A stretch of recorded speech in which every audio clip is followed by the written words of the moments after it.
द्रव के दाब का नियम।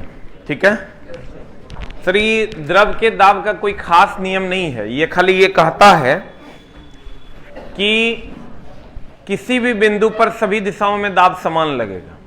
अगर मान लीजिए कि ये इसमें द्रव है,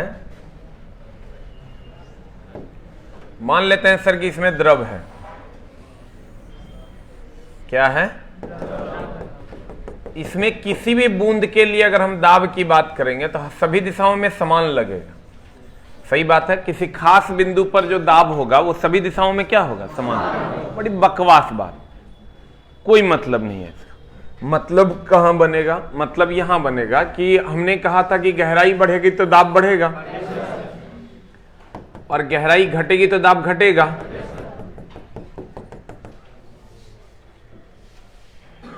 गहराई बढ़ेगी तो दाब, गहराई घटेगी तो दाब घटेगा, यही ना बात है।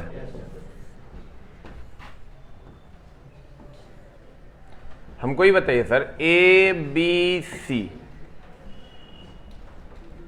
ठीक है, किसका दाब ज्यादा किसका दाब कम? एक मिनट, ए का दाब सबसे ज्यादा, बी का उससे कम, सी का सबसे कम। क्योंकि मेरे दोस्त गहराई जिसकी ज्यादा होगी दाब ज्यादा होगा, उससे कम गहराई है, क्योंकि P बराबर होता है रो जी एच। हम लोग कितना नंबर चैप्टर पढ़ रहे हैं? 11 नंबर चैप्टर। तो H यानी गहराई जिसकी ज्यादा होगी उसका दाब ज्यादा होगा। ऑब्वियसली नीचे वाला का दाब ज्यादा होगा तो नीचे वाला में तेजी से निकलेगा पानी। द्रव का दाब क्षेत्रफल पर निर्भर नहीं करता।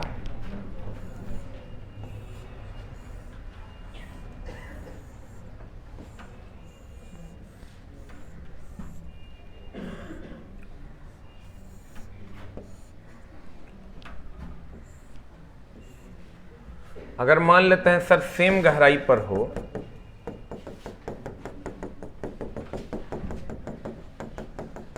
अगर द्रव मान लो सेम गहराई पर हो, ये गहराई समान हो, ए की भी, बी की भी और सी की भी।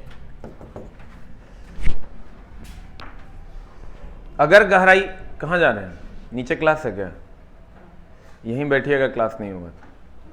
अगर गहराई समान हो, क्षेत्रफल अलग अलग, इसका क्षेत्रफल कुछ और है, इसका पृष्ठीय क्षेत्रफल कुछ और है। अगर गहराई समान होगा तो दाब समान होगा, क्योंकि यह क्षेत्रफल पर निर्भर नहीं है। ठीक है।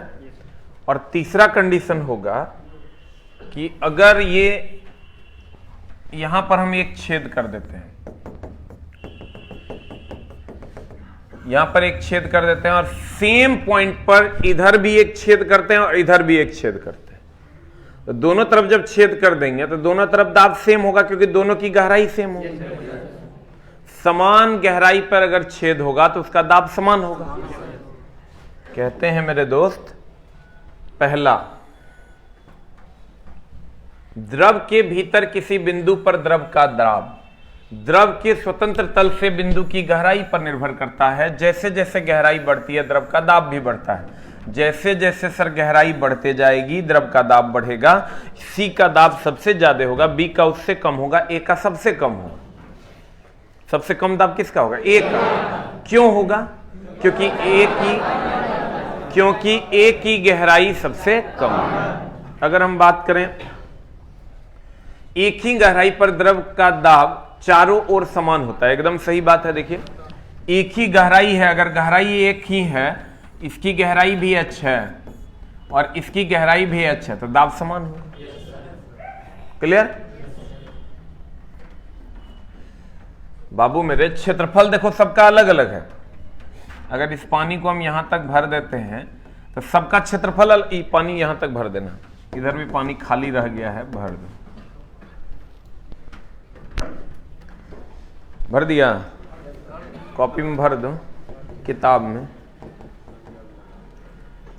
अगर मान लीजिए सर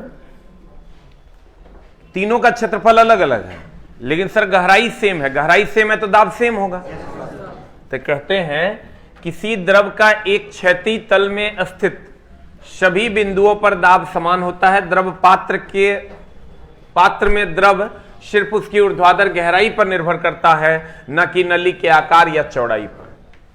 आकार या चौड़ाई पर निर्भर करता है क्या? केवल और केवल किस पर निर्भर करता है? गहराई पर, रो पर और जी पर।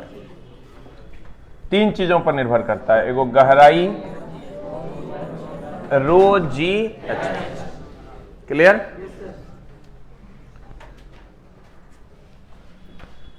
समान गहराई पर द्रव का दाब समान होगा कि अलग अलग? अगर गहराई समान होगा तो दाब समान होगा, घनत्व समान होगा तो दाब समान होगा। लेकिन घनत्व अगर अलग अलग हो गया तब, जैसे मान लीजिए कीचड़ में दाब अधिक लगेगा और नॉर्मल पानी में दाब कम लगेगा, क्योंकि कीचड़ का घनत्व अधिक है। समान गहराई पर द्रव का दाब द्रव के घनत्व पर निर्भर करता है, अर्थात अधिक घनत्व वाले द्रव का दाब अधिक होगा। अगर घनत्व अधिक होगा तो दाब अधिक होगा, घनत्व कम होगा तो दाब कम होगा। पास्कल चचा का नियम यही ना है, वही सब बात ही कहता है। गहराई बढ़ने पर दाब बढ़ेगा, किसी खास बिंदु पर सभी दिशाओं में दाब समान होगा, यही ना पास्कल का नियम था। पास्कल का नियम से रिलेटेड हो गया जितना हाइड्रोलिक से संबंधित जितना एग्जाम्पल, इन नियम ने पूछेगा। हाइड्रोलिक से संबंधित जितना एग्जाम्पल है, चाहे हाइड्रोलिक ब्रेक है, हाइड्रोलिक लिफ्ट है, हाइड्रोलिक कुछ भी है, पंप है, कुछ भी जकरा में हाइड्रोलिक लगा हुआ हो, वो पास्कल का सिद्धांत है। किया क्या था चला कि अभी जो अगर किसी ट्रक को उठाने के लिए कम से कम 100 से 125 आदमी चाहिए, उस ट्रक को एक आदमी से उठवा देता है, ड्राइवर से।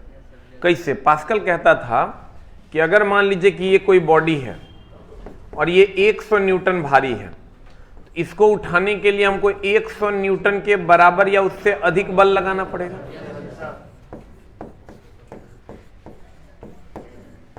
yes, 100 न्यूटन से अधिक बल लगाना पड़ेगा। लेकिन ये कहता था कि इस पर 1 न्यूटन का बल लगा के उठा देंगे। सोचो ये कितना बड़ा पागल था। लोग कहता था कि ये बोरा उठाना है, एक बोरा 2 आदमी मिलकर उठाते हो, हम 200 बोरा को अकेले उठा देंगे। तो ऐसे ऐसे लोग कहते हैं ना, पागलों ने ही इतिहास बनाया है, बाकी तो भीड़ का हिस्सा बन के मर जाते हैं। तुम में जब तक पागलपंथी नहीं आएगी तब तक तुम कुछ नहीं कर सकते हो, चाहे वो किसी भी चीज के लिए। मेरा मानना है कि अगर तुम पढ़ना दिल करता है तो पढ़ो, नहीं दिल करता है, जो दिल करता है वही कर लो। मतलब जो भी तुम्हारे दिमाग में कोई भी आइडिया है तो बाकी सब बेवकूफ है मेरे दोस्त। अगर तेरे अंदर कुछ नया आइडिया है, तुमको लगता है कि इस तरीके से हम कर सकते हैं, अभी लेकिन मत करो। अभी एग्जाम का टाइम है, एग्जाम दे दो। अब जब इतना तक आइए गए हो जबरदस्ती, तो थोड़ा देर और चल लो। अगर यहां तक आ ही गए हो जबरदस्ती, तो थोड़ा देर और चल लो। इसके बाद जिंदगी में लेकिन एक अहम फैसला जरूर एक बार लेना, चाहे इसके लिए नुकसान कभी नहीं होगा। अगर पैशन को फॉलो करोगे ना, नुकसान कभी हो ही नहीं सकता, और जिंदगी इतना स्मूथ बीतेगी कि पता भी नहीं चलेगा कब सुबह हुई कब शाम। लेकिन पैशन फॉलो नहीं करोगे तो ऐसा ना हो कि रेलवे में नौकरी बस पापा मम्मी के कारण कर रहे हैं, आज सिग्नल पे खड़े हैं, पते नहीं चल रहा है सिग्नल उठ रहा है कि जा रहा है। मेंटली आप जब तक जो दिल में आता है वही कर लो तो काम होगा, और नहीं तो फिर जिंदगी इतना बड़ा श्राप बनेगा कि लगेगा कि चल जाए तो ज्यादा बेहतर। ठीक है, इसलिए किसी को ऐसा लगता है कि पढ़ाई के अलावा हमको ये करना चाहिए था, हम नहीं कर पाए। अगर आपके पास कोई आइडिया है अपने लाइफ को लेकर के तो हमसे जरूर मिलिएगा, हम आपके आइडिया में इन्वेस्टमेंट कर देंगे। आइडिया लेकिन हमको पसंद आना चाहिए। अगर आपको अपने लाइफ को लेकर के कोई भी ऐसा आइडिया हो, नया कुछ सोचे होंगी, इससे हम पूरी दुनिया में अपना परचम लहरा सकते हैं, ऐसा नहीं कि अपने गांव में अपना परचम लहरा सकते हैं, कम से कम भारत में आपका नाम हो सकता है, तो आप हमसे मिलिए, इन्वेस्टमेंट हमारा होगा। ठीक है, लेकिन अगर नहीं है कोई आइडिया तो जबरदस्ती का आइडिया नहीं बना लेना है, अपना काम जैसे चल रहा है अपना चलते रहे। कहता है हम लोग जिस टाइम बिग बास्केट आया था ना, और ये अमेजन वगैरह जब शॉपिंग कार्ड वगैरह आया, ये सब हम 2008 में सोचा करते थे, और जब आ गया तो इतना पछताए कि बता नहीं सकते। बिग बास्केट जब आया था तो सबसे ज़्यादा पछताए हम ही थे। 2008-9 में हम बिग बास्केट का पूरा खाका तैयार किए थे, हम और मेरा दोस्त मिलकर। जब आ गया उस टाइम चूंकि 2 रुपए की औकात नहीं थी, सिर्फ प्लान बना सकते थे, बनाए थे। और जब आया ना तो लगा कि यार देखो, करोड़ों की कंपनी 2 मिनट में खड़ी कर दी लोगों ने, और हम लोगों के पास तो हम सोचे थे क्या और क्या हो गया। तो इसलिए अगर आप सोचते हैं तो एक बार गुरुजी से अपना प्लान कभी आके फुर्सत में 12 बजे गुरुजी बैठल रहते हैं, आइएगा और कहिएगा कि सर मेरे पास एक प्लान है, हम थोड़ा बताएंगे कब आना है, उस टाइम आना, हमरा समझाना। हमरा लेकिन समझा पाना इतना आसान नहीं है, उसका भी ध्यान रखें। अब देखो, अगर हम 100 न्यूटन का बल है तो 100 न्यूटन से ज्यादा लगेगा। पास्कल चाचा कहते थे ना कि 1 न्यूटन में उठा देंगे, कहा कि लेकिन कंडीशंस अप्लाई। कंडीशंस कैसे अप्लाई? उन्होंने कहा कि देखिए, जैसे अगर इसमें आप लिक्विड भर दीजिए, लिक्विड भरने के बाद यहां से आप एक पटरा रख दीजिए, पटरा रखने पर इस पर बल लगाइए 1 न्यूटन का। 1 न्यूटन का बल लगाइएगा,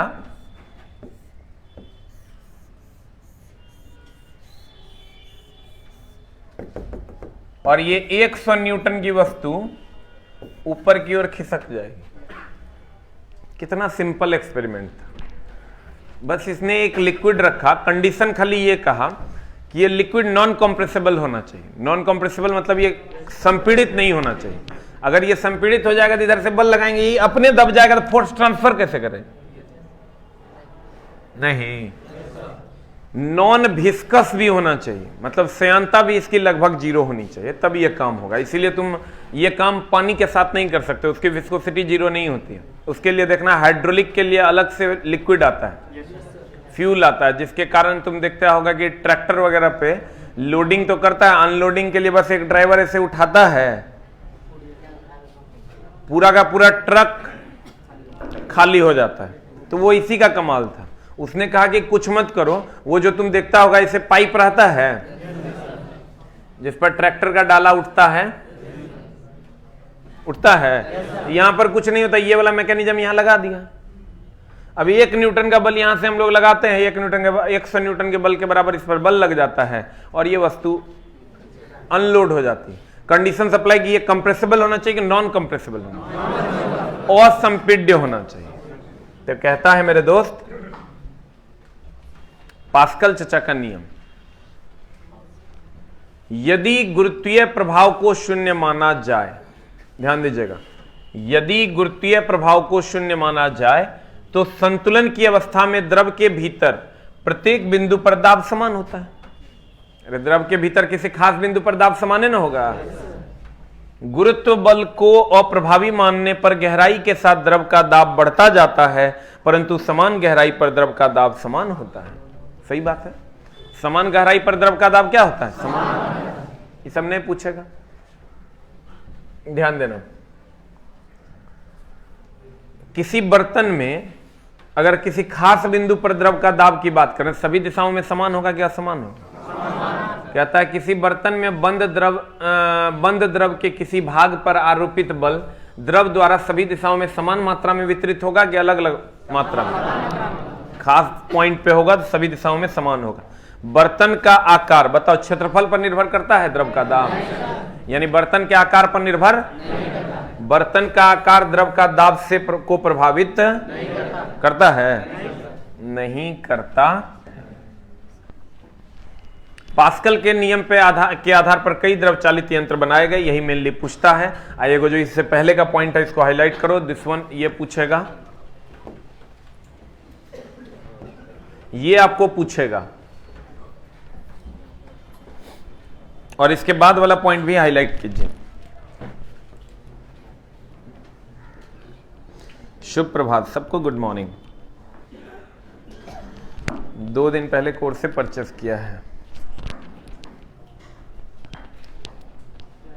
इन लोगों का जो भी कमेंट्स आता है ना, उसको हमको लिख के दीजिए कि ये लोग बोल रहे हैं। हो गया सर। ये 2 पॉइंट्स आपको पूछे जाएंगे जिसमें ये तो एकदम तूने तो तौर पड़ोसिया के सेट में रहबे करेगा। हाइड्रोलिक लिफ्ट, हाइड्रोलिक ब्रेक, ये सब किसका एग्जाम्पल है? ये मशीनें पास्कल के 2 मूलभूत गुणों पर निर्भर करता है। वही बात हो गया सर, सभी दिशाओं में दाब समान लगेगा और जो द्रव होगा वो संपीड्य होगा कि असंपीड्य होगा? क्योंकि संपीड्य होगा तो अपने से उड़ जाएगा, तो बल क्या लगाएगा? बल ये लगा सकता है इस पर, ये इस पर बल लगा देगा, लेकिन वो कागज ले लेंगे इसके बदले तो बल लगा देगा? एकदम नहीं लगा, क्योंकि वो कागज संपीड्य है, कागज कंप्रेसिबल है। तो कहते हैं सर द्रव लगभग असंपीड्य होते हैं, अर्थात दाब देकर उसके आयतन को घटाया जा सकता है। अरे द्रव का पानी से भरा हुआ है, उसको दबा के तुम उसके आयतन को कम कर दोगे? तो कहते हैं घटाया या बढ़ाया नहीं जा सकता है। किसी भी दाब के अधीन वे किसी भी भाग तक पहुंच सकते हैं। कोई भी दाब अगर दोगे तो एक भाग से दूसरे भाग तक क्या होगा? पहुंच जाएगा। हाइड्रोलिक मशीनों द्वारा कम बल लगाकर अधिक कार्य किया जाता है। बताओ, हाइड्रोलिक मशीन द्वारा एक नहीं जानता है, कम बल लगाते हैं ज्यादा कार्य होता है। तो ये सब पास्कल चचा के चोचले थे। लेकिन सर आपको ये सब नहीं पूछेगा, एक लाइन के बाद जब पूछेगा पास्कल का नियम किस पर लागू होता है? हाइड्रोलिक ब्रेक, हाइड्रोलिक लिफ्ट, जितना में हाइड्रोलिक लगल रहे ना उस सब में कौन नियम लागू? अब एक बात बताओ, भोथड़ा चाकू जानते हो? भोथर चाकू, कुंद चाकू उसी को कहते हैं, ब्लंट चाकू उसी को कहते हैं। उससे जब बल लगाओगे ज्यादा बल लगाना पड़ता है, कम बल लगाना पड़ता है। कहते हैं पास्कल के नियम के आधार पर कई द्रवचालित यंत्र बनाए गए हैं, hydraulic press, hydraulic lift, hydraulic brake इत्यादि। देखो ये कहता है कुंद या भोथरा ब्लंट चाकू से किसी वस्तु को काटने में कठिनाई का अनुभव होता है, क्योंकि धार कम होने पर उपयुक्त दाब पैदा करने के लिए अधिक बल लगाना पड़ता। कुंद चाकू लोगे, भोथर चाकू लोगे, ज्यादा बल लगाओगे कम बल लगाओगे। उसके बाद हम आते हैं भारी बोझा ढोने वाले ट्रक के टायर चौड़े बनाए जाते हैं। तुम देखो जितना हल्का बोझा ढोने वाला है तो पतला, अब भारी बोझा वाला के ट्रक के टायर क्या होता है? चौड़ा बना है।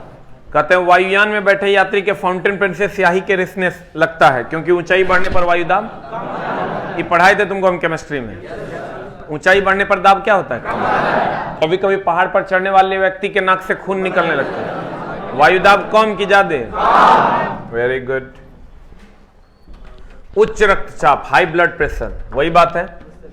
कभी कभी अगर पहाड़ पर चढ़ने वाला व्यक्ति का अगर हाई बीपी है तो उसके नाक से क्या निकलने लगता है? कहता उच्च रक्तचाप, हाई ब्लड प्रेशर से पीड़ित व्यक्ति को वायुयान से यात्रा करने की सलाह दी जाएगी, क्योंकि ऊपर जाने पर अगर कहीं प्रेशर तो वैसे हाई रहता है, लेकिन अगर कहीं भूल से भी लीकेज हुआ, प्रेशर लो हो गया, तो अगर प्रेशर ऑलरेडी हाई है, हाई बीपी का शिकार है वो, हाई से लो में खटखट फ्लूइड का फ्लो होने लगेगा। अगर मान लो सर कोई व्यक्ति है जिसका हाई ब्लड प्रेशर है, तो वायुयान से जाएगा, वायुयान से जाएगा तो हाई बीपी है और बाहर का प्रेशर ऊंचाई बढ़ने के कारण लो हो जाता है, और कहीं अंदर का भी लो हो गया, वैसे होता नहीं है, लेकिन अगर हो गया तो मामला हो जाएगा गड़बड़, और वो व्यक्ति हाई टू लो में उसका ब्लड जो है फ्लो करने लगेगा। तो कहते हैं उच्च रक्तचाप से पीड़ित व्यक्ति वायुयान से यात्रा करने की सलाह नहीं दी जाती है, क्योंकि ऊपर वायुदाब कम होता है, अतः इनके शरीर से अधिक रक्तदाब के कारण उनके नाक आदि से खून बहने की संभावना। लेकिन वैसे नॉर्मली ऐसा नहीं होता है, लेकिन अगर लीकेज हो गया तब क्या होगा? मामला गड़बड़ हो जाएगा। गलनांक और क्वथनांक, यही ना है, इसको बढ़िया से देखना चला, मामला ही गड़बड़ है। गलनांक और क्वथनांक पर दाब का प्रभाव, इससे एक ही क्वेश्चन फिक्स है, एक या दो क्वेश्चन। ये जो थ्योरी है ये नहीं पूछेगा, लेकिन चला हो सकता है पूछ दे, क्योंकि अगर मामला जो है अगर पूछ दिया तो तुम समझो एकलौते होंगे जो सही आंसर बना के आ पाएगा, नहीं तो लोग या तो स्किप करेंगे या तो गलत करेंगे। मामला क्या है इसका? जैसे कुछ द्रव ऐसे हैं, जैसे तुम ले लो डालडा, डालडा जान रहे हो? डालडा को ठंडा करो तो उसका आयतन घट जाएगा। डालडा को आप ठंडा करोगे उसका आयतन घटेगा। घी को ठंडा करोगे आयतन घट जाएगा। पानी को ठंडा करके बर्फ बनाओगे उसका आयतन बढ़ जाएगा। जल को ठंडा करोगे उसका आयतन घटेगा। जल को बर्फ बना, एकदम आराम से पहले समझो, जल को बर्फ बना दोगे उसका आयतन बढ़ेगा। घी को ठंडा करोगे आयतन घटेगा।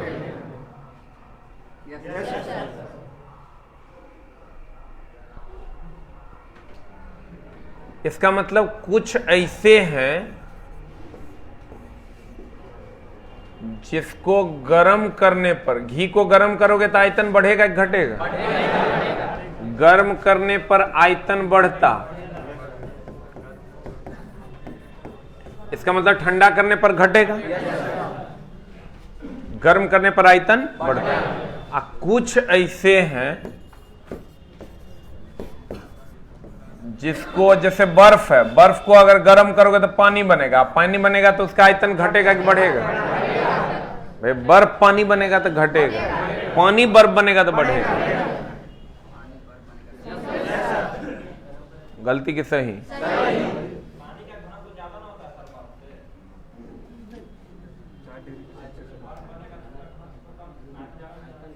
आयतन बढ़ेगा तो घनत्व तो घट जाएगा। बोलिए सर, आयतन बढ़ेगा तो घनत्व तो घट जाएगा। किसी का भी आयतन बढ़ता है, जैसे आप अभी इतना आयतन में हैं, हम इसको सबको हटा दें, यही बेंच को पूरा घर बराबर आयतन दे देंगे तो घनियाल नहीं रहेगा। आयतन बढ़ेगा तो घनत्व तो घटेगा। उम्मीद करते हैं आपके प्रश्न का जवाब आपको मिल गया हो। तो कुछ पदार्थ ऐसे हैं, जैसे घी को ठंडा करोगे तो आयतन, जैसे ठंडा करोगे तब क्या होगा?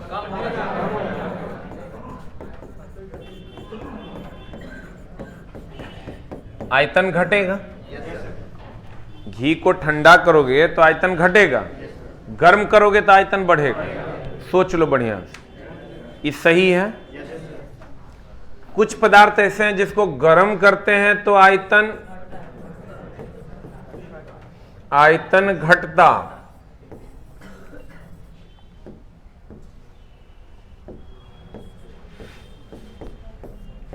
गर्म करेंगे तो आयतन घटेगा।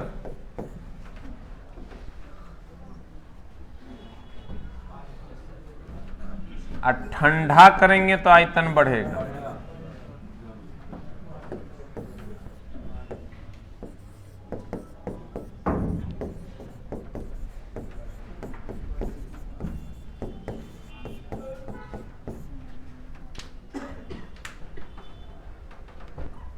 काहे तुम वीडियो बना रहे हैं? पिटाई खा जाएगा। एकदम आराम से। कुछ पदार्थ गर्म होने पर आयतन बढ़ता, जैसे घी ठंडा होगा तो आयतन घटेगा, गर्म होगा तो आयतन बढ़ेगा। कुछ पदार्थ में उल्टा होता, ठंडा होने पर आयतन बढ़ जाता, क्योंकि पानी बर्फ बनेगा तो आयतन बढ़ेगा, और बर्फ गर्म होकर पानी बनेगा, यानी गर्म करने पर आयतन घटेगा। नॉर्मली या जनरली ठंडा करने पर आयतन घटता, गर्म करने पर आयतन बढ़ता, लेकिन कभी कभी उल्टा भी होता। इसका एग्जाम्पल अगर लोगे आप, घी, डालडा, इसका एग्जाम्पल लोगे आप, इसका एग्जाम्पल अगर आप लेते हो तो इसका एग्जाम्पल हो जाएगा बर्फ, ढलवा लोहा। अब कुछ लोग पूछेंगे बिस्मत क्या होता है? बिस्मत एक एलिमेंट है जैसे लोहा है। इसमें क्या होता है, दाब बढ़ाने पर गलनांक बढ़ता है। दाब बढ़ाने पर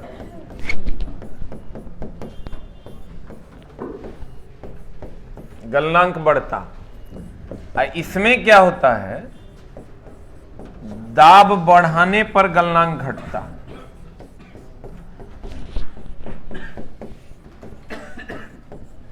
ये जो सर गलनांक, एक मिनट, गलनांक जो बढ़ना और घटना है, इसका क्या मामला है? अगर किसी का गलनांक कम है इसका मतलब वो जल्दी गलेगा, और अगर किसी का गलनांक ज्यादा है इसका मतलब वो लेट से गलेगा। तो दाब बढ़ाने पर गलनांक घटता मतलब जल्दी गलेगा। तो इसका एक एग्जांपल आता है बर्फ का, कि बर्फ का अगर दाब बढ़ा देंगे, दो टुकड़ों को लेकर आपस में दबाया जाए तो दाब बढ़ा देंगे तो गलनांक घट जाएगा, मतलब जल्दी जल्दी गलेगा। इसका एक और एग्जांपल आता है मेरे दोस्त, कि अगर ये पानी है और पानी में बर्फ का टुकड़ा तैर रहा है, तो तैर रहा है तो वो कहां से पिघलेगा? तो कहेंगे नीचे से पिघलेगा। क्यों नीचे से पिघलेगा? क्योंकि जब नीचे आएंगे तो गहराई जाने पर दाब का मान बढ़ेगा, और दाब का मान बढ़ने पर बर्फ का गलनांक घट जाता है। तो गलनांक घट जाएगा तो यहां का गलनांक कम होगा, गलनांक कम होगा तो ये जल्दी जल्दी गलेगा। पक्का? कहेगा पहाड़ पे रखा बर्फ का टुकड़ा, तो हम कहेंगे नीचे से पिघलेगा। क्यों नीचे से पिघलेगा? क्योंकि नीचे जाने पर गहराई बढ़ेगा, गहराई बढ़ेगा तो दाब बढ़ेगा, दाब बढ़ेगा तो गलनांक घटेगा, गलनांक घटेगा जल्दी गलेगा। तो तुमको 3 क्वेश्चन पूछेगा, कहेगा बताओ कहां से बर्फ का टुकड़ा पिघलेगा? तो नीचे से पिघलेगा, और दबा देंगे तो जल्दी गलेगा। ये क्वेश्चन और आजकल पूछ रहा है कि बर्फ और पानी का मिश्रण है, उसमें दाब बढ़ा देंगे, तो दाब बढ़ा देंगे तो बर्फ जल्दी पिघलेगा, बर्फ जल्दी पिघलेगा तो पानी की मात्रा बढ़ जाएगी, बर्फ की मात्रा घट जाएगी।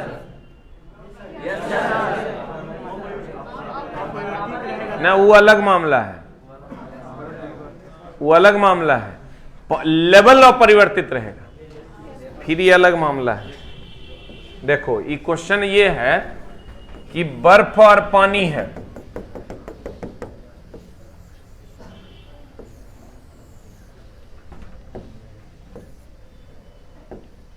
मान ले मेरे दोस्त ये बर्फ और पानी है, इस पर हम दाब बढ़ा देंगे, तो दाब बढ़ा देंगे तो गलनांक घटेगा, किसका? बर्फ का। गलनांक घटेगा तो जल्दी जल्दी पिघलेगा। वो अलग बात है कि लेवल उतने रहेगा, लेकिन ये तो पिघल जाएगा ना, ये पिघल जाएगा, और यहां जहां बर्फ अपना जगह छेके हुए था वहां पे पानी आ जाएगा, तो पानी की मात्रा बढ़ जाएगी या बर्फ की मात्रा घट जाएगी, लेवल अपरिवर्तित रहेगा। सर इस जेब से पैसा निकाल के हम इस जेब में डाल देंगे, इस जेब का पैसा घटेगा, इस जेब का पैसा बढ़ेगा, लेकिन टोटल पैसा अपरिवर्तित रहेगा।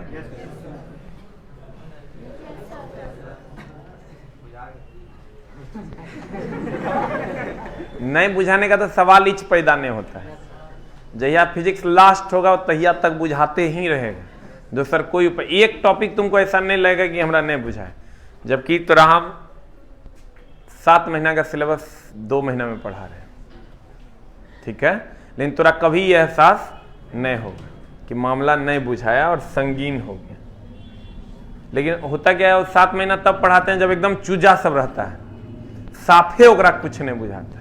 ये टॉपिक हम 1-1.5 घंटा तक 5 बार समझाते हैं ताकि बच्चा को समझ में आए। लेकिन यहां तो तुम ऑलरेडी जान रहा है कि तुमको मिला भी होगा कि बर्फ कहां से पिघलेगा, खाली तुम क्लियरिफिकेशन चाह रहा है, और एक ओवरऑल जहां पर मेरी कलम बिना डाउट के चल जाए। बार बार हम यही बच्चा को बोलते हैं, चला 99% है तो जिंदगी में कुछ नहीं उखाड़ पाएगा। तुमको लगता है ये हम जानते हैं, ये हम जानते हैं, ये हम जानते हैं, उससे कभी नौकरी नहीं होगा। ये हम 100% परफेक्शन के साथ जानते हैं तब नौकरी होगा। जानना और परफेक्शन के साथ जानना दोनों अलग अलग बातें हैं। जानने के लिए अभी तुम पूरा मुसल्लापुर हाट अगर तुम ये करवा लो सर्वे, तो सब तुमको जानकारी नजर आएगा, लेकिन जो रिजल्ट का मामला आता है तो रिजल्ट सर 10% का होता है, यह बात फिक्स है। और जानकारी में तो तोरा शंकराचार्य के नाना सब मिलेगा यहाँ, सब अपने आप को 30 क्योंकि मतलब वो कहेगा ये करते हैं तो इसमें टाइम बर्बाद होता है, वो कर लेंगे तो हो जाएगा। अब पता चला कि पूरा दिन टाइम ही बर्बाद कर रहा है। अभी बहुत लोगों के दिमाग में चलता होगा ना, ये क्लास जो कर रहे हैं ना, हम इससे अच्छा होता कि ये कर लेते, पढ़ लेते अगर घर पे तो ठीक रहता, मेरा 15-20 मिनट बच जाता। लेकिन एक दिन तुम रुक के देखो और तब एनालाइज करना कि आज हमने क्या उखाड़ा। तब तुरा ये शाम में कंक्लूजन मिलेगा कि हमने तो आज भर दिन में 1 घंटा नहीं पढ़ा। हो सकता है 1-2 दिन छोड़ोगे तो पढ़ लोगे, लेकिन 2 दिन के बाद तो सिस्टम ही बन जाएगा कि पूरा दिन और रात मिला के 5-6 घंटा पुराते पुराते धमसन हो जाएगा। हम बोलते हैं शनिवार रविवार को टेस्ट दो, टेस्ट के डिस्कशन में पार्टिसिपेट करो। लोग ये सोचते हैं जो 4 घंटा वहां जाएंगे आएंगे 1 घंटा बर्बाद होगा, तो 1 घंटा तो मेरा बच जाएगा, तो पढ़ लेंगे। लेकिन इस सोच के एक बार एनालाइज करो कि 5 घंटा क्या तुम पढ़ते हो, तो तुमको ये आंसर मिलेगा खुद से कि हम नहीं पढ़ पाते, जबकि उसमें 10% लगना है। लेकिन उसमें भी लगता है कि मास्टर साहब को बच रहा है, पैसा देंगे, एकदम नहीं दे सकते। जबकि यहाँ जितना टेस्ट चलता है सब में हम घर से पैसा देते हैं, हम अपना पैसा लगाते हैं। तुम सोच के देखो ना, अगर एक टेस्ट में 500 बच्चा आएगा, 500 गुना 10 बराबर 5000। 4 गो टीचर लंबा लंबा छोड़ता है, 1,000 लेगा 4000। टाइपिस्ट है, पीपीटी मास्टर है, बिजली बिल है, रूम रेंट है, हम है, 18 गो स्टाफ है, सब मिला के। तो लेकिन हम तुमको अगर कहेंगे टेस्ट देने, तुम उसमें सबसे पहला काम ये करेगा कि तेरा फायदा हो रहा है कि नहीं हो रहा है वो छोड़ दो, मेरा हो रहा है कि नहीं हो रहा है ये पहले एनालाइज कर लेगा। समझ में नहीं आता इस चोट्टा सबका। जबकि अभी से एग्जाम तक में 30-40% खर्चा होना है, उसको बचाने के पीछे पूरी जिंदगी बर्बाद कर देंगे। तुम अगर बहुत बचाओगे ना मेरे दोस्त पढ़ने में, तो पटना का एजुकेशन इतना सस्ता है, बहुत बचा लोगे बैच में एडमिशन लेने के बाद तो 500 टका। अभी से एग्जाम तक बहुत ही बचा लोगे ना, 10-10 टका करके, तो कितना बचा लोगे? 500। पता नहीं उसके पीछे तुम दीवाने हो, इतना दीवाने हो कि अभी अगर हम कह दें कि बाबू रे 10 टका के टेस्ट होता है, आके जरूर देना, जे हम कहेंगे वो काम तू एकदम नहीं करेगा, क्या कि तुमको ऐसा लगता है कि 10 टका मांग रहा है, ठीक है ना। और ये तब तोरा समझ में आएगा जब ये दिन बीत जाएगा। एक बार खाली एडमिट कार्ड आने दो, आने के बाद देह हाथ थरथराने लगेगा, तुरंत थरथरी जो घुसेगा, जब तक एग्जाम नहीं होगा तब तक देह हाथ थरथराते रहे। प्यारे बच्चों, ऐसा काम ना करें और पढ़ाई पे पूरा ध्यान दें और कोशिश करें कि टेस्ट में जरूर पार्टिसिपेट करें। जितना ज्यादा हो सकता है टेस्ट में पार्टिसिपेट करो, नहीं तो मामला हो जाएगा। जितना प्रैक्टिस, तुमको प्रैक्टिस ही बचा सकता है, जितना ज्यादा प्रैक्टिस करोगे उतना ज्यादा फायदा हो। शाम में कोशिश करो कम से कम मैथ का टेस्ट दे दे। मैथ का है, जो पेपर कमजोर है उसका टेस्ट मार लो। अभी से अगर 50 गो टेस्ट तुम मार लेते हो तैयो तो हर काम हो जाएगा। अभी से अगर 50 गो टेस्ट तुम मार लेते हो, मान लेते हैं कि 2 पेपर मेरा कमजोर है, तो 150-150 रुपया लगेगा तुम लोग को। कहीं पर भी मार लो, तेरे अगल बगल में जो बच्चे ऑनलाइन है, तेरे अगल बगल में कहीं चल रहा होगा तो वहां जाके मार लो, लेकिन मार लो मेरे दोस्त, नहीं तो मरा जाओगे तो पता नहीं चलेगा, ठीक है ना। बिना प्रैक्टिस के मामला गड़बड़ाएगा। देखो, जो भी बच्चे हैं ऑनलाइन भी क्लास कर रहे हैं, आपके अगल बगल में छोटा मोटा भी इंस्टीट्यूट है, अगर वो प्रैक्टिस करवाता है तो वहां जाके जरूर से जरूर कीजिए, ना तो मामला गड़बड़ हो जाएगा। कहते हैं गर्म करने पर जिन पदार्थों के आयतन में वृद्धि होती है, आयतन में ये हो गया घी, और ठंडा करने पर कमी होता है। दाब बढ़ाने पर उनका गलनांक भी बढ़ जाता है, जैसे मोम, घी, डालडा, नारियल तेल इत्यादि। परंतु कुछ पदार्थ ऐसे होते हैं जिनको गर्म करने पर आयतन में कमी होती है और दाब बढ़ाने पर उनका गलनांक भी कम हो जाता है,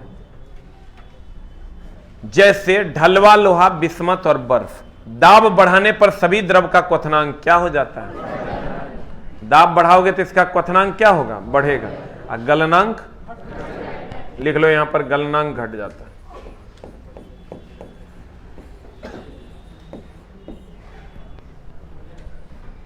गलनांक घट जाता है क्या?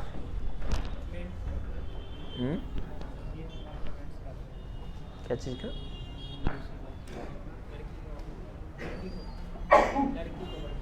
क्या?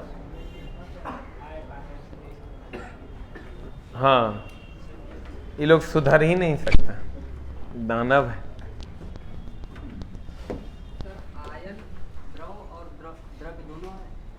कौन? आयल नहीं होता, ऑयल होता है। यूपी से आया है कर? हाँ, एवे किया हूँ। यूपी वाला ऑयल को आयल बोलता है ना, ये काहे बोलता है? अधिकतर यूपी वाला जो है ना ऑयल को आयल बोलता है।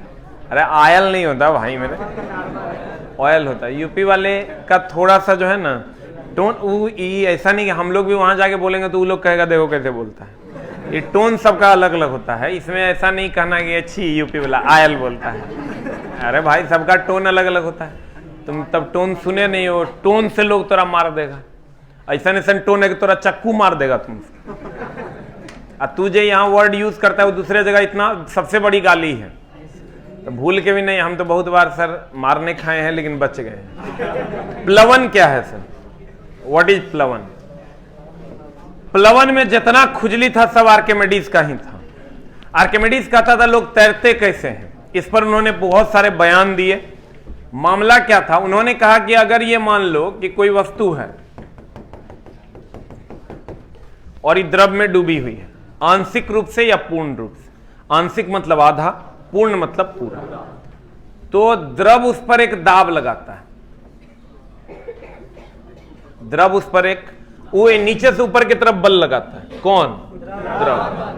इस बल को हम उत्प्लावन बल कहते हैं, या इसी को हम उत्क्षेप बल कहते हैं, या इसी को हम बॉयनेंसी फोर्स कहते हैं।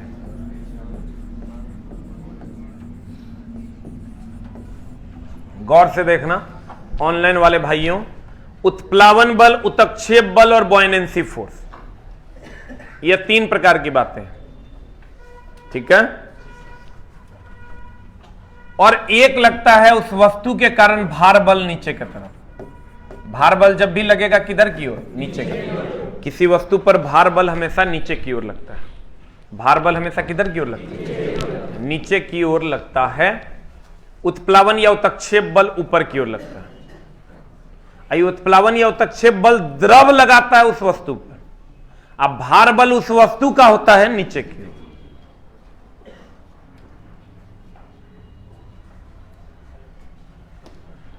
जो लोग लड़कियों पे कमेंट्स कर रहे हैं चैट बॉक्स में, सब मिल के एक बार सरिया के गरिया दो तो ले लो, रुक तो हम इलाज करते हैं। जो लोग चैट बॉक्स में लड़कियों पे कमेंट्स कर रहे हैं, अगर आपको लगता है कि ये गलत है, तो जो भी लोग बच्चे पढ़ रहे हैं एक बार सरिया के, जो गाली हम आज तक नहीं सुने हैं वो सब गाली दे रहे हैं। लो तुरंत हम छूट दे रहे हैं, भयानक गरियाओ, हम नहीं देख रहे हैं। जो भी लोग लड़कियां पढ़ रही हैं, और अगर उस पे लड़कियां अपना आंख बंद कर लो, एकदम आंख बंद कर लो। जो भी लड़की देख रही है अपना आंख बंद कर लो, 3 मिनट के बाद खोलना। जो लोग लड़कियों पे कमेंट्स कर रहा है, हमारे तुम्हारे घर में भी मां बहन है, सरिया के गरियाओ और इतना गाली दो कि जिंदगी में फिर वो चैट बॉक्स में आके लड़कियों को हाय हेलो नहीं करे। ले हम तेरा छोड़ दिए 3 मिनट, लड़की लोग अपना आंख बंद कर लो, सरिया के गरियान। अरे दानव सबरे दानव की पढ़ेगा चुपटा से, सरिया के दो कि जिंदगी में जब तक जिंदा रहे किसी लड़की को चैट बॉक्स में आके हाय हेलो नहीं करे। देखा यूट्यूब पे पढ़ा रहे होते हैं, अब वहां कोई लड़की अगर मान लो कोई मैसेज कर दी, बस शुरू हो गया सब ओकरे पे, अब वही करेंगे, अब वही शुरू करते हैं। ये ऐसे इन लोग 2-4 गो मात्र होता है, ये 4 गो 5 गो कचरा फैलेले रहता है। अनाधुन दो, ये गाली तोरा आता है सबसे गंदा और गिरा हुआ वही देना। दे रहा है रे, चालू है ना? बच्चा हमारी बात नहीं माने, ऐसा होने खून कर देगा, हम कह देंगे। ये 2-4 गो होता है, दानवई सेना। तुम लोग नहीं देखो उधर है लड़की, हाँ दो पकड़ के सरिया दो। हाँ हम नहीं देख रहे हैं, हम दे दिया पकड़ के। अब जब तक जिएगा ना किसी की बहन को नहीं बोलेगा, ये तो गलत ना है। दो दे रहा है ना, एकदम चालू। हम नहीं देख रहे, एकदम और घटिया, जितना घटिया हो सकता। दानवई सेना सब कहीं की पढ़ेगा ये चुट्टा। अरे 2% होता है वो माथा के दर्द है। ऊपर उसको लगेगा सर क्लास का थोड़ा साउंड हो रहा है, हम लोगों को तो लूट लिया गया। अरे दानव पढ़ो नहीं, यहां की एनर्जी तुमको फील करनी चाहिए कि क्लास का जो साउंड है ना ह्यूमिंग का, उससे तुम्हारे अंदर भी एनर्जी आएगा कि वहां भी बच्चे पढ़ रहे हैं, हमको भी पढ़ना चाहिए।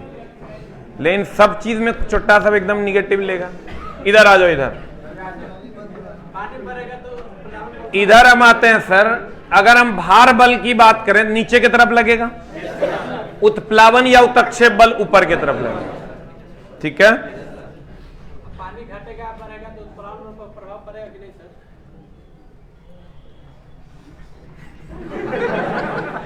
पानी के घटने बढ़ने से कोई प्रभाव नहीं पड़ेगा, लेकिन इसका आकार घटने बढ़ने से पड़ेगा।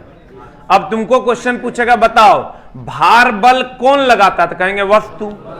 कहेगा उत्प्लावन या उत्क्षेप या बॉयनेंसी फोर्स कौन लगा, द्रव। कहेगा दोनों एक दूसरे के विपरीत होता है कि उसी दिशा में। भार बल हमेशा नीचे की ओर, उत्प्लावन बल हमेशा ऊपर की ओर। अब छोड़ दो प्लवन। किसी वस्तु का किसी द्रव में तैरने को प्लवन कहते हैं। प्लवन वस्तु के भार व द्रव के उत्क्षेप पर निर्भर करता। कैसे तुम तैरोगे वो डिपेंड करता है कि द्रव उस पर कितना उत्क्षेप या बॉयनेंसी फोर्स लगा रहा है। अगर नहीं लगा पाया तो क्या होगा, डूब जाएगा। कहते हैं जल के उत्क्षेप का अध्ययन सर्वप्रथम आर्किमिडीज ने किया और एक सिद्धांत दिया जिसे आर्किमिडीज का सिद्धांत कहा जाता। देखो नीचे की तरफ जो बल लगेगा उसे भार बल, और जो ऊपर की तरफ बल लगेगा उत्क्षेप, प्रणोद या उत्प्लावन या बॉयनेंसी फोर्स। दोनों एक दूसरे के विपरीत लगेगा। भार बल नीचे लगेगा, उत्प्लावन बल ऊपर लगेगा। अब कहता है भार बल तथा उत्क्षेप या प्रणोद बल एक दूसरे के विपरीत होता है रे, इधर ही उधर। फिर कहता है उत्प्लावनता का केंद्र विस्थापित द्रव। देखो अभी उत्प्लावन बल लगेगा कितना, इसके बारे में भी आर्किमिडीज साहब ने बहुत सारी बातें कही।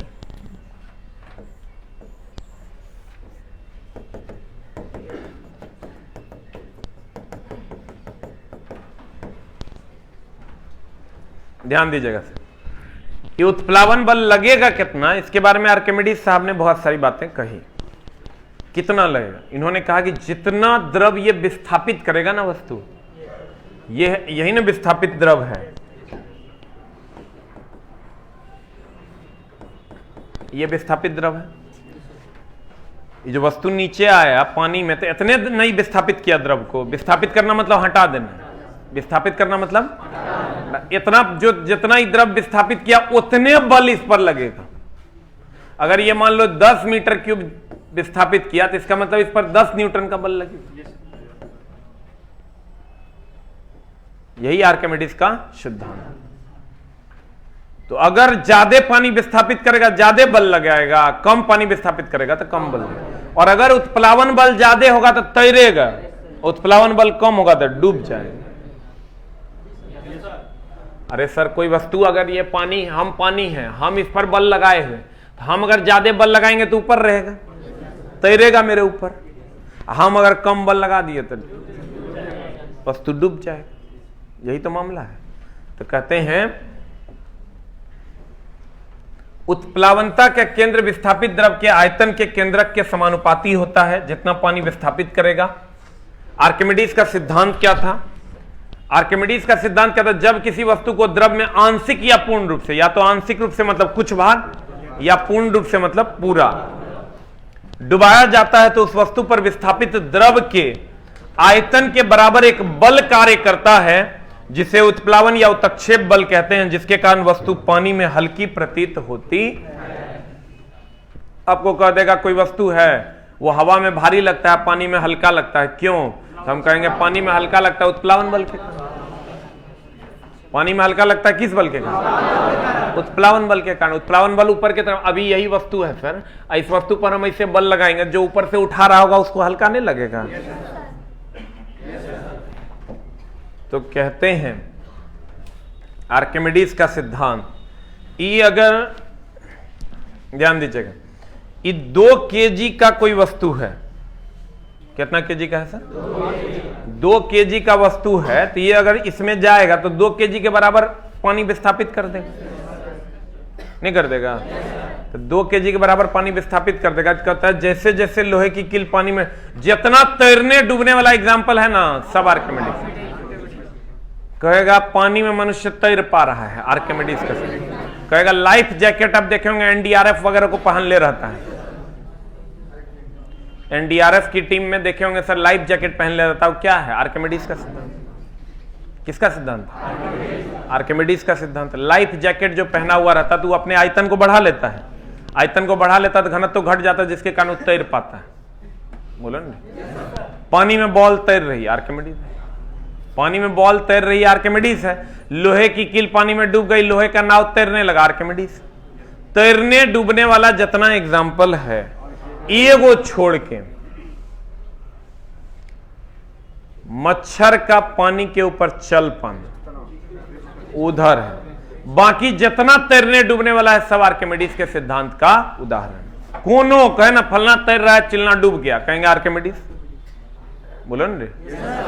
कहते हैं जैसे जैसे लोहे की कील पानी में डूबती जाती है, नहीं, जैसे लोहे की कील पानी में डूब जाती है और लेकिन लोहे की नाव पानी में क्या होती है? तैरती। ये होता कैसे है सर? जैसे ही मान लो पानी है और ये लोहे की कील है और ये नाव है, तो सर लोहे की कील कम पानी विस्थापित करेगी, तो कम पानी विस्थापित करेगी तो कम उत्प्लावन बल लगेगा, और कम उत्प्लावन बल लगेगा तो भार बल ज्यादा हो जाएगा, तो ले देकर डूब जाएगा। इसमें ये ज्यादा पानी विस्थापित करेगी, ज्यादा उत्प्लावन बल लगेगा, ज्यादा उत्प्लावन बल लगेगा तो सर ये डूबेगा, ऊपर टान ले रहे। बोलो ना, इतना झोलझाल नहीं पूछेगा, सीधा तुमको पूछेगा। इससे लगभग 12-14 क्वेश्चन इतने से पूछा है। तुमको कहेगा भार बल कौन लगाता है? कहेंगे वस्तु। कहेगा उत्प्लावन या उत्क्षेप बल? द्रव। कहेगा दोनों एक दूसरे के विपरीत। सही है। कहेगा कि फलना तैर गया, चिलना डूब गया, आर्किमिडीज। कितना बल लगता है? उत्प्लावन बल। कहेंगे जितना पानी वो विस्थापित करता है उसके आयतन के बराबर। यही ना मामला है, जितना पानी वो विस्थापित करता है उसके आयतन के। आगे की कार्रवाई अगली कक्षा में। Thank you very much.